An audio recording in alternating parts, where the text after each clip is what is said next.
Most people think they want land and acreage, but until they realize that having everything just a few minutes away isn't so bad. So if you've been dreaming about living in downtown Camas and you want that simple, low maintenance lifestyle, I might just have the thing for you.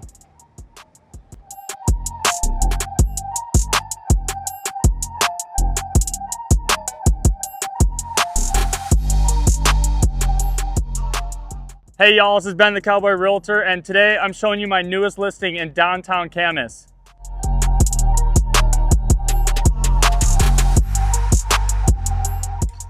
Okay, so right when you come in, you're gonna notice all this natural light and how easy this floor plan flows from kitchen to dining room to living room, and making this a simple one-level layout that's easy to enjoy.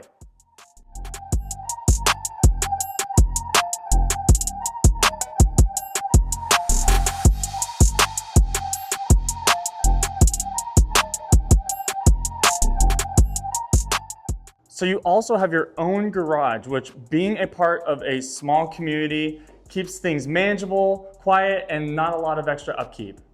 Now let's talk about what really matters, and this one has to be the location. Downtown Camas has a ton of things to offer. Imagine walking down to coffee, dinner, even shops, instead of getting in your car every day to leave the house. So if you're someone that values convenience over land, this one might be exactly what you're looking for. So come swing by the open house this Saturday from noon to 2, or give Ben the Cowboy Realtor a call and reserve your spot today before it's too late.